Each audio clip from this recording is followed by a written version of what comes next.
Welcome back to the Sports Show. Time to talk about the Southern Footy League. The Prez, as always. Craig Warman joins us. How are you, mate? Yeah, good. Really good. Mate, before we get around to last weekend and what's coming up, I want to have a chat with you about the under-17s. The Southern Footy League under-17 side is an absolute ripper this year. Yeah. And there's always, not the last couple of years, seems to be really good, but there'd been that angst between the Southern Footy League and South, but all of a sudden it seems to be pretty smooth running. Can you join the dots as to why it's got better? Oh, look, I think change of focus from both perspectives, I suppose. We love sending our kids out to SASS.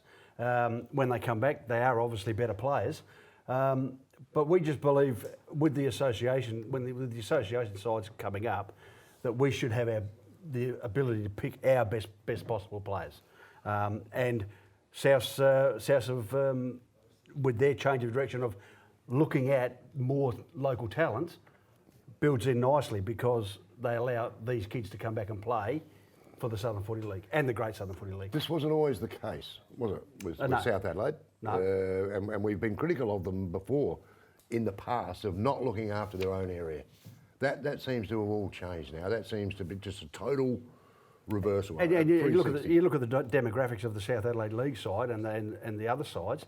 A lot, I would say, 60 to 70% now local talent. Yeah, well there you go. Yeah, it seems to me that South sitting nicely second on the ladder Well, mate, at the they've moment. always They've had a got the great Southern zone, That's Phil. what I'm saying. You I know? agree. And some way someone's worked it together. There hasn't just been one person, and now you're getting both divisions reaping the rewards for it. So I think it's fantastic. I'm saying one of those guys probably is Tony Bamford, who knew, who knew the area really well. Set the ball rolling, and set the now ball rolling. Mark Clayton's down there as well. Yeah. Fantastic. Yeah, and they do pump their local area, which is what they should have done 15 years ago. And really good rapport with all of our junior coaches as well. Yeah. All right, let's get to what happened on the weekend. We'll bypass a couple quickly. We know Flaggies were too strong for Christie's Beach, so that was a percentage booster to them. Morphett Vale, similar with Cove, which is probably a little bit of surprise, although last week you touched on Morphy's getting a few boys back from the mines. Yeah, they did, and they performed Jack Del Santo and Jared Greenbank, probably two in the top 2 or 3 for Morphett Vale on the weekend. Bit of a change, they threw Dennis Ilgerson back to centre half back, who'd been playing up forward, just to find a bit more of the footy, and he had a really good game at centre half back. But the real shining light, not only for Morphett Vale but for the Southern Footy League, was the form of Aidan Baker, the lad from come back from South Adelaide. He actually dominated. He was really good. Well, all right, mate. Aldinga, they bounced back, 11-point winners over Port and Lunga, although if Aldinga had a kick straight, mate, it might have been a little bit different.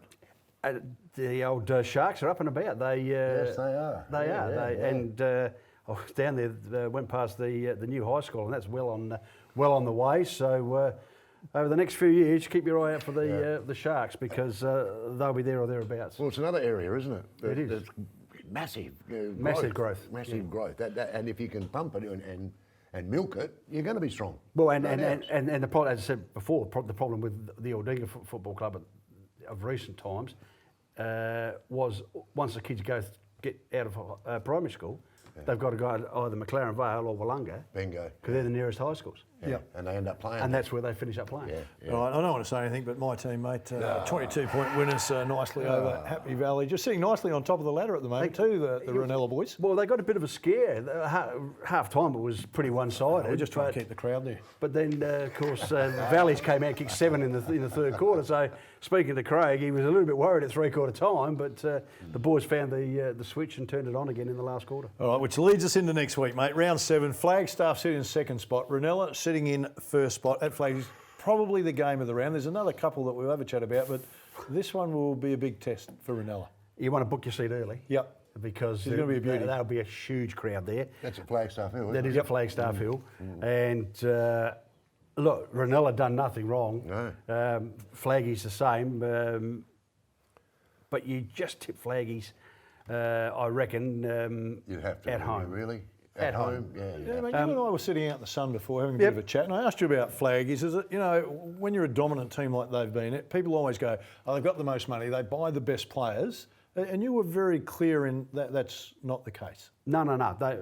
They do recruit very well, but they've got a process there, and have had for quite a few years now, where they blood these juniors. Absolutely, So they do, the yeah. under 17s, B grade, C grade, and A grade, all train together, and the game plan is instilled in these kids at a very young age. So when they graduate from grade to grade, it's just like No change. there's no change. Do you reckon, when you have a successful template, so if we look at the AFL, Richmond start playing a certain style of game, Yep. then other teams take bits of that. Have you found the Southern Footy League, like I know Cove have started to adopt something similar. Yes. Ranella adopted something similar, where they're talking about the juniors coming through. So it looks like Flagstaff have got the good model. Yep. And the clubs underneath now are starting to copy that and starting to get rewards for it. Is that fair? Yeah, that's fair. That's Yep. fair. They've been really successful for quite a while now. Started with Brett Charlesworth, who had a vision probably 10, 12 years ago when he took over as president of that particular club, and they've maintained the model and are reaping the rewards from it. Well, another one that was close, mate. I was trying to decide which one was game of the round. I had to give it to that one, but Noarlunga are fifth, Morphett Vale in fourth, and it's at Noarlunga. What are you thinking? Noarlunga coming off a bye. Morphett Vale will lose the boys back to the mines this week, okay. which could be a bit of a problem for them. But Noarlunga have been struggling. Sitting bottom. But the premiership table at the moment It's close. is close, and I saw them play Ranella and go down by 9 points at home. So I'm going to stick with the shoe at home. You'd think if you're a coach and you're scouting to play the opposition, you're coming up against Morphett Vale, you'd give the Mines a call and say, listen, if I tip a few dollars in, can you keep those blokes up there just for another weekend? Because I reckon that might. Right. Well, Port and Noarlunga are basically in the same boat. They've got lads that come to and from the mines. All right, so they've got each Cove week. this weekend. They've got Cove. This will be a beauty, because the boys were back from the mines last week when they played Aldinga. But Cove not without a chance in this one. Well, you're saying that the ladder is so even and so close, which it is. If Cove get over the line here, they're going to go to 6 points, which will put them into the top five. top four, or top five for sure. So, and even if Porties happen to have a win, it's going to put them on equal points with a lot of sides that are just outside the exactly. top five. So it's a critical game. It's really, really good. All right, we need to wind it up, mate. Quickly, Happy Valley or Dinga? What are you thinking? Valley at home. Valley at home. All right. No doubt about it, mate. Love the Southern Footy League. Get out there and support the boys. It will be a ripping game. Flagstaff up against Ranella at Flagstaff on Saturday. We need to get to a break. Back with more in a moment.